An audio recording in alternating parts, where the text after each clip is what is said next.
Bismillah, alhamdulillah, salatu wassalamu ala rasulillah wa ala alihi wa sahbihi wa sallama taslima. Segala puji bagi Allah subhanahu wa ta'ala yang pada kesempatan yang berbahagia ini Allah subhanahu wa ta'ala mengumpulkan kita dalam majlis yang mulia, yaitu majlis az-zikr, yang dimana dengan thalabul ilmi, dengan menuntut ilmu, maka Allah subhanahu wa ta'ala menginginkan kebaikan pada kita semua. Kita tahu bersama bahwa kita semua, siapapun itu, sedang menuju perjalanan ke negeri akhirat untuk menjumpai Allah subhanahu wa ta'ala.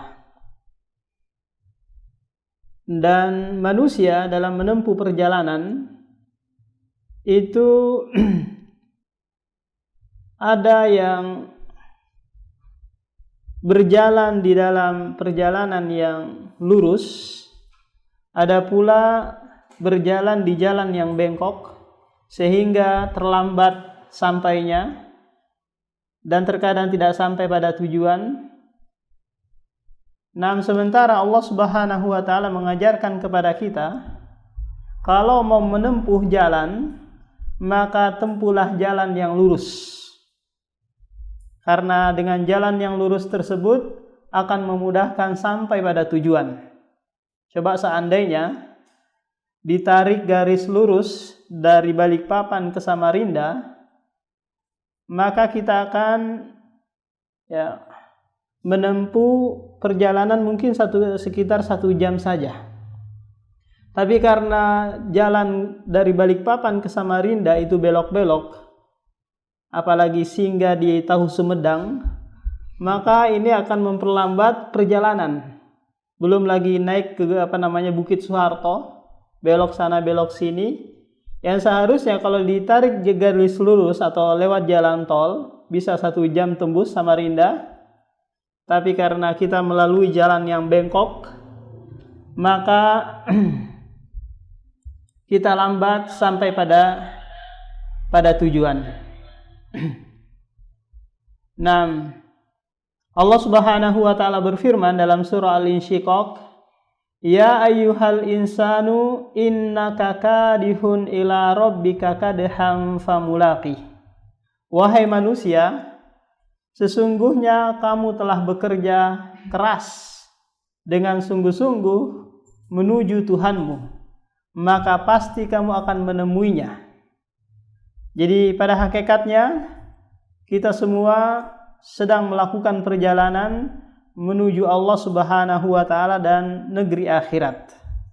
Akan tetapi, tak kala seseorang melakukan perjalanan, ada hal-hal yang perlu untuk dia ketahui. Pertama, tujuan. Tujuannya dia apa dalam melakukan perjalanan ini? Kemudian jalur mana yang dia akan tempuh.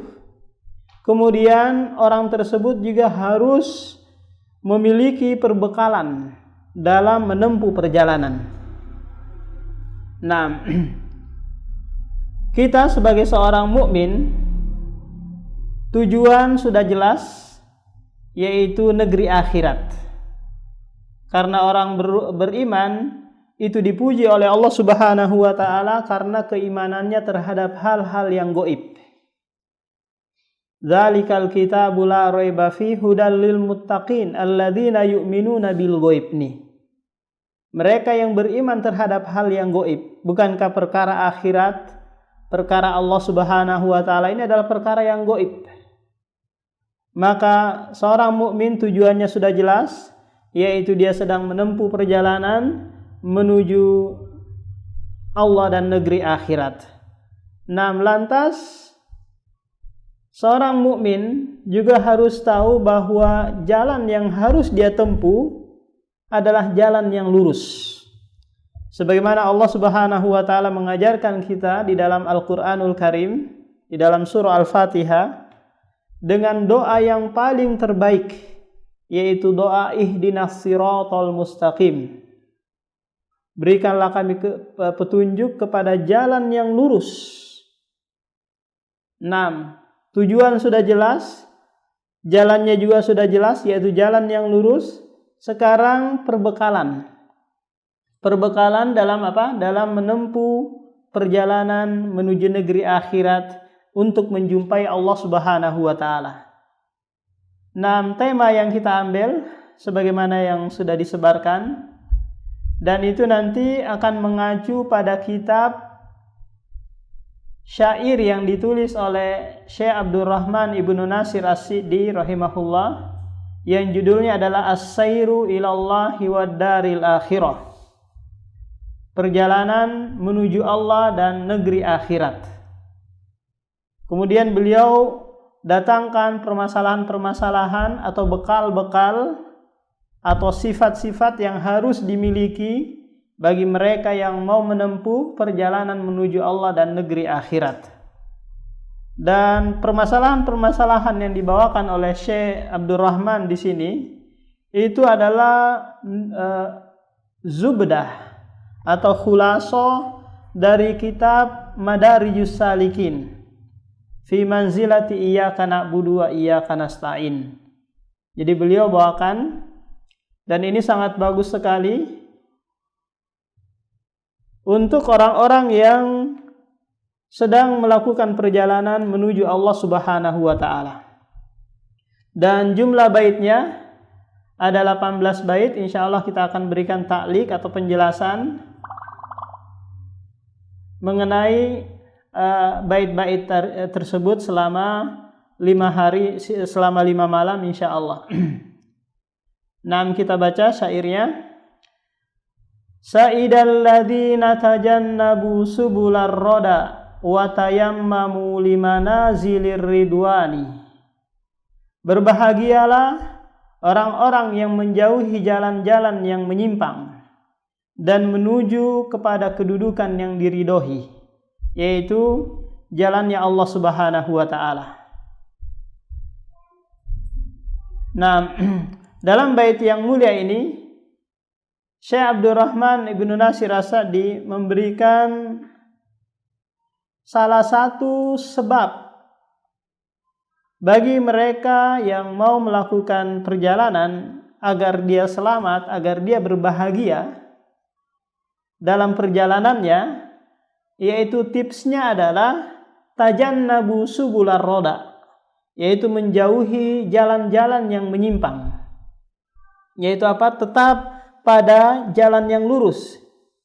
Meskipun jalan yang lurus tersebut sedikit yang melaluinya atau jarang orang yang melaluinya, tapi lewatilah karena dia adalah jalan yang lurus dan sudah pernah ada yang melewatinya dari kalangan al-anbiya was-solihin was-siddiqin was-syuhada. Nah, Allah Subhanahu wa taala berfirman, "Wa man aradal akhirah wa sa'alaha sa'yaha wa huwa mu'minun faulaika kana sa'yuhum mashkura." Dan barang siapa yang menghendaki kehidupan akhirat dan berusaha ke arah itu dengan sungguh-sungguh sedangkan ia adalah mukmin, seorang mukmin, maka mereka adalah orang-orang yang usahanya dibalasi dengan baik atau disyukuri. Nah, jadi seorang mukmin yang sedang melakukan perjalanan haruslah dia apa? Berjalan di jalan yang lurus atau siratal mustaqim, kemudian dia menjauhi jalan-jalan yang menyimpang, meskipun di sana banyak hal-hal yang menyenangkan, hal-hal yang menarik untuk disinggahi, tapi jangan dia berpaling sehingga dia menjadi orang yang khosar, orang yang celaka dunia dan akhirat. Nah, tatkala Allah Subhanahu wa taala menekankan di dalam Al-Qur'anul Karim, wa anna hadza sirati mustaqima, dan bahwasanya ini adalah jalanku yang lurus. Fattabi'uhu, ay ikutilah atau tempuhlah jalan tersebut. Lihat di sini sirati ini adalah mufrad. Kemudian kata Allah Subhanahu wa taala, wala tattabi'us subula, dan janganlah kamu mengikuti jalan-jalan. Berarti jalan-jalan yang menyimpang itu banyak, karena Allah Subhanahu wa taala mendatangkan dengan bentuk jamak. Subul, ini jamak dari sabilun. Fatafarraqu bikum an sabilihi. Nah, kalau kalian mengikuti jalan-jalan yang menyimpang tersebut, maka tafarraqu, kalian akan berpaling atau menyimpang dari jalan Allah Subhanahu wa taala. Dzalikum wassaqum bihi la'allakum tattaqun. Itu adalah wasiat Allah Subhanahu wa taala. Kita tahu bahwa wasiat adalah perkataan yang sangat penting yang diucapkan oleh seseorang. 6.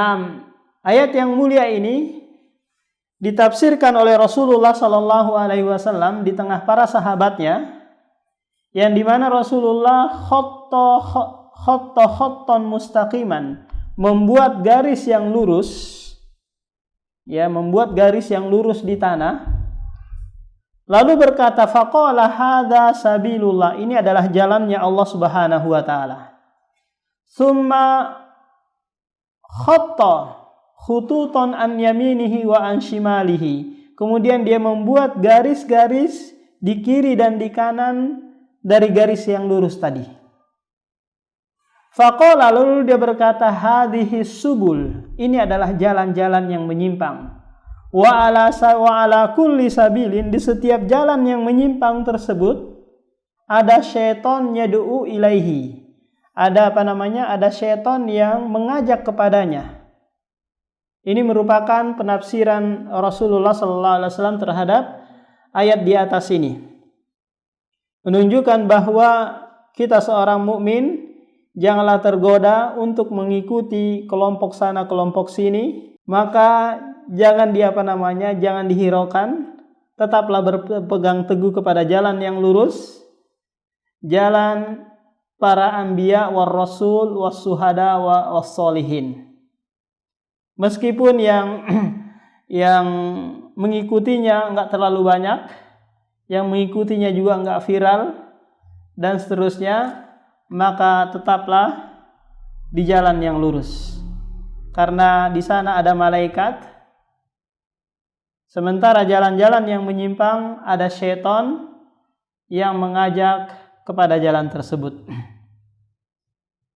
6. Kemudian bait yang kedua, fahumul ladzina qad akhlasu fi masyihim mutasyarri'ina bi syir'atil imani. Mereka adalah orang-orang yang telah mengikhlaskan perjalanan mereka dengan menjalankan syariat iman ini. Dua bait ini, bait yang kedua ini, penulis menyebutkan perbekalan yang seharusnya dimiliki bagi mereka yang menempuh perjalanan menuju Allah dan negeri akhirat. Apa perbekalannya tersebut? Yaitu ikhlasu fil ibadah. Ikhlas dalam beribadah dan mengikuti tuntunan Rasulullah sallallahu alaihi wasallam. Kenapa? Karena dia kalau sedang melakukan perjalanan, pastilah dia beribadah, ya, pastilah dia berzikir, pastilah dia melakukan hal-hal yang diperintahkan oleh Allah, yang dicintainya, dan menjauhi apa yang dilarangnya. Sehingga dia harus ikhlas, harus tujuannya lillah, dan mengikuti tuntunan Rasulullah sallallahu alaihi wasallam. Kemudian setelah itu dia ikhlas, dia mengikuti tuntunan Rasulullah, kemudian harus juga membangunnya di atas keimanan. Di atas keimanan. Sehingga ketiga hal ini merupakan rukun ibadah dan syarat diterimanya ibadah. Allah Subhanahu wa taala berfirman, "Wa ma umiru illa liya'budullaha mukhlishina lahuddin hunafa." Allah juga berfirman dalam surah An-Nahl, "Man amila sholihan min dzakarin aw unsa wa huwa mu'minun falanuhyiyannahu hayatan thayyibah wa lanajziyannahum ajrahum bi ahsani ma kanu ya'malun." Barang siapa yang melakukan amalan soleh dari kalangan laki-laki atau perempuan, sementara dia beriman, membangun amalannya dengan keimanan, maka akan diberikan kehidupan yang baik di dunia dan balasan yang setimpal kelak di negeri akhirat. Nah, kemudian dalil berikutnya yang menunjukkan kita wajibnya mutaba'ah, wajibnya mengikuti Rasulullah dalam hal penghambaan diri kepada Allah. Allah berfirman dalam surah Al-Imran ayat 31, "Qul in kuntum tuhibbunallaha fattabi'uni."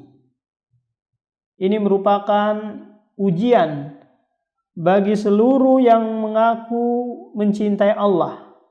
Syaratnya adalah ittiba'ur rasul, yaitu mengikuti Rasulullah sallallahu alaihi wasallam.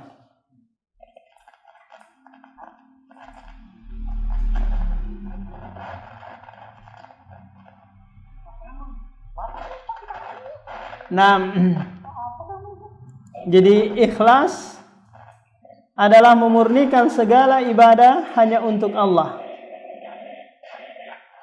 tanpa ingin dilihat, tanpa ingin dibalas dari selain Allah Subhanahu wa taala, disanjung agar dilihat oleh orang lain, agar orang lain berkhidmat kepadanya. Jadi ikhlas ini perkara yang sangat berat, yang dengannya seseorang bisa istiqomah di dalam beribadah. Dengan keikhlasan seseorang bisa apa? Bisa terus menempuh perjalanan yang lurus, yaitu as-sirata al-mustaqim. Kemudian yang kedua adalah mutaba'ah, yaitu mengikuti tuntunan Rasulullah dalam hal ibadah tanpa menyelisihinya. Rasulullah bersabda, "Man ahdatsa fi amrina hadza ma laysa minhu fahuwa raddun." Barang siapa yang membuat perkara baru dalam agama, maka akan ditolak, tidak diterima oleh Allah Subhanahu wa taala. Jadi kesimpulannya bahwa perbekalan yang pertama yang harus dimiliki bagi mereka yang sedang menempuh perjalanan menuju Allah adalah al-ikhlas, kemudian mutaba'ah, dan membangun di atas keduanya dengan apa? Dengan keimanan. Wa humul ladzina banau manazila sayrihim bainar roja wal khaufi liddayani. Mereka adalah orang-orang yang telah membangun kedudukan perjalanannya antara roja dan takut karena Allah Subhanahu wa taala. Ini lagi perbekalan atau sifat yang harus dimiliki bagi as-sairu ilallahi wad daril akhirah, yaitu roja wal khauf, yaitu dia harus berharap kepada Allah Subhanahu wa taala dari segala apa yang dia lakukan.